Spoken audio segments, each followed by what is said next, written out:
કેમ છો લફંગાઓ દિલથી જય દ્વારકાધીશ બધાને ગુડ મોર્નિંગ। અત્યારે લગભગ સવારના થયા છે 9:30 અને બરાબર આજે બ્લોગ શૂટ કરી છું અને ફર્સ્ટ તો બરાબર મારે રીલ બનાવવાની છે। તો રીલ શૂટિંગ માટે બરાબર પહેલાં તો કરવાનું છે, પછી વર્ક ન કરવાનું છે, ઘણું બધું કરવાનું છે। તો હું તમને એક બતાવી દઉં કે હું ક્યાં રીલ શૂટ કરું છું। મારું સિમ્પલ સેટઅપ છે, કંઈ નથી બહુ જાજુ કંઈ। તો હું તમને બતાવી દઉં કે કેવી રીતે હું રીલ શૂટ કરું છું। ઓકે, તો આ અમારો હોલ છે અને હોલમાં અહીંયા ફોન રાખીને હું રીલ શૂટ કરવાનું છે, એટલે આ લોકેશન બરાબર આવશે રીલમાં, આ આવશે। ઓકે, બાકી તમારી પાસે આ ટ્રાયપોડ છે, આ ટ્રાયપોડમાં હું રીલ શૂટ કરતો હોય, આ બેકગ્રાઉન્ડમાં અહીંયા ટ્રાયપોડ રાખી અને રીલ શૂટ કરતો હોય, પણ આજે વાંથી આપણે શૂટ કરશું ઓલી જગ્યાએથી। તો બસ જોતા રહો। કેમ છો? જો કે હું થોડો બ્લોગ શૂટ ના કરી શક્યો કેમ કે કામ હતું બરાબર, કામ ન કરતો હતો। પહેલાં તો રીલ શૂટ કરી લીધી હતી, રીલ શૂટ કર્યા પછી બરાબર હું થોડું કામ ન કરતો હતો, જે અત્યારે વર્ક કરું છું તો એ વર્ક કરતો હતો। વર્ક કર્યા પછી મેં બરાબર જમી લીધું હતું, જમીને પછી બરાબર અત્યારે ફર્સ્ટ વન પાછું વર્ક કરતો હતો બરાબર। તો અત્યારે લગભગ બપોરના થઈ ગયા છે, 3 વાગવા આવ્યા છે। ઓકે, તો હું વર્ક ન કરતો હતો, વર્કને લીધે થોડું ઓક્યુપાઈડ રહી ગયો, બ્લોગને શૂટ ના કરી શક્યો। અત્યારે પણ હું રાઈટના મારા ટેબલ ઉપર બેઠ્યો છું અને અહીંયાથી બરાબર સરખી રીતના વર્ક કરું છું। બહુ જ મજા આવે છે વર્ક કરવાની।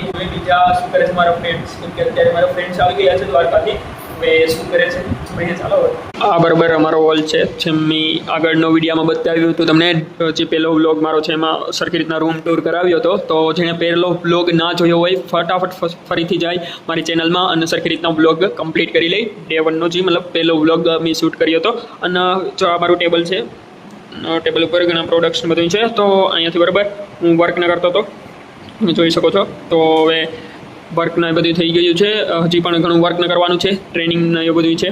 તો મિત્રો અહીંયા બરાબર સરખી રીતના વર્ક ન કરતો હતો, હજી પણ ઘણું વર્કના છે, ટ્રેનિંગ હશે, ઘણું બરાબર સરખી રીતના લર્નિંગ કરવાની છે, કેમ કે જેટલું આપણે શીખશું એટલું જ આપણે અર્નિંગ કરી શકશું, એટલું પણ સરખી રીતના આપણે કમાવી શકશું, રાઈટ। તો લર્નિંગ બહુ જ ઇમ્પોર્ટન્ટ છે, learning is equal to earning હોય છે। જેટલું તમે શીખશો એટલું જ તમે અર્નિંગ કરી શકશો। બાકી તો અત્યારે તમને ખબર જ છે જોબ સરખી રીતના મળી નથી રહી, જોબના બહુ જ ક્રાઇસિસ થઈ ગયું છે, તો જોબ સરખી રીતના મળતી નથી। જ્યાં કોલેજ બધાય છે અત્યારે લૂંટવાવાળી જ કરે છે, ફૂલ લૂંટવાવાળી કરે છે, એમ માની લો તો બરાબર ચાલે, કેમ કે જોબમાં ડિગ્રી તો મળી જાય પણ ડિગ્રીનું કંઈ કામ આવતું નથી। તો અત્યારે બરાબર મેઇન ઇમ્પોર્ટન્ટ છે સ્કિલ્સ, અને એ સ્કિલ્સ ઉપર હું વર્ક કરું છું અને સરખી રીતના અર્નિંગ પણ કરું છું। તો અત્યારે હું વર્ક કરતો હતો, હવે જોઈએ છે મારા ફ્રેન્ડ્સ લોકો શું કરે છે। મોસ્ટ ઓફ સૂતા જ હોય છે, અત્યારે શું કરે છે ખબર નહીં। હા, અત્યારે જો અહીંયા 2 લોકો સૂતા છે, તમને દેખાતા હોય કે નહીં ખબર નહીં, સૂતા જ છે, સૂવાનું કામ તો પહેલાં કરે બરાબર। તો બસ એ સૂતા જ છે।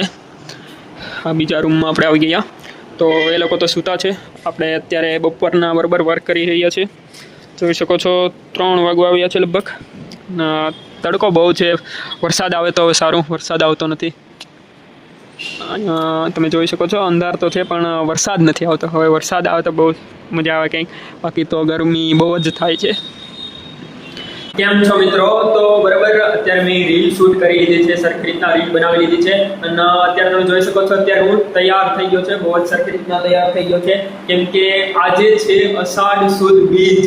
હા, આજે છે બીજ છે અને બીજમાં બરાબર અત્યારે જુનાગઢમાં હોય તો પરબ જવાનું મન થાય, તોરણિયા જવાનું મન થાય।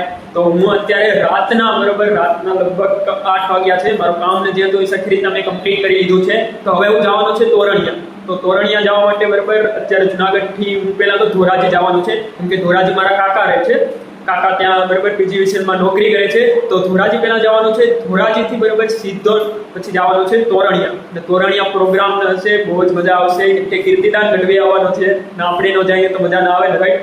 તો બરાબર તોરણિયા જવાનું છે, તો તમે બરાબર જોતા રહેજો તોરણિયાનો, તમને સરખી રીતના વ્યૂ બતાવી કે કેવી રીતના બીજ ઉપર ત્યાં પ્રોગ્રામ હોય છે। અને પરબના તોરણિયાની વાત કરું તો 2 જગ્યાએ સરખા જ પ્રોગ્રામ છે, પરબ પણ કીર્તિદાન ગઢવી હશે અને તોરણિયા પણ આવવાનો છે। જેટલા કલાકારો ત્યાં હશે પરબ, એટલા જ કલાકારો તોરણિયા પણ આવવાના છે। તો અત્યારે બરાબર હું સરખી રીતના તૈયાર થઈ ગયો છે,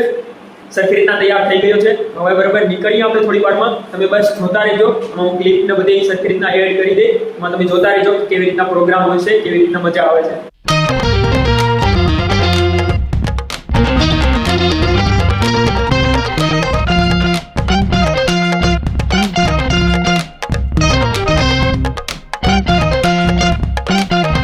તો કેમ છો મિત્રો? અત્યારે મારો અવાજ કેટલો આવે છે ખબર નહીં, પણ અત્યારે હું છે બસ સ્ટેન્ડે આવી ગયો છું।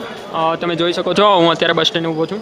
આ જોઈ લો જુનાગઢ બસ સ્ટેન્ડનો નજારો, 9 વાગે બસ આવવાની છે ધોરાજીની. પહેલાં ધોરાજી જાય, ધોરાજીથી તોરણિયા જવાનું છે. તો કેમ છો મિત્રો, હું પહોંચી ગયો છું અત્યારે ધોરાજી.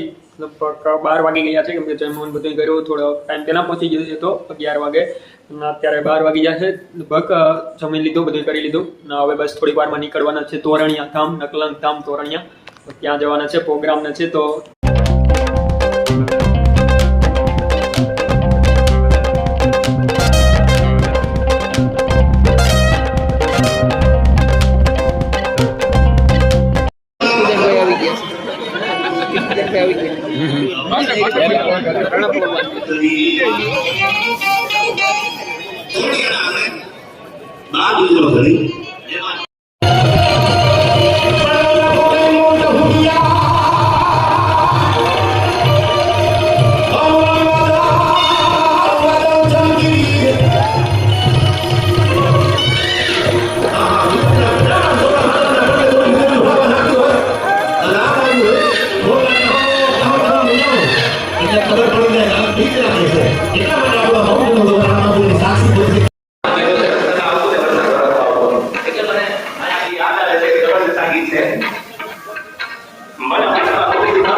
કેમ છો લફંગાઓ, મજામાં જશો બરોબર. જય દ્વારકાધીશ બધાને, અને જય રામાપીર.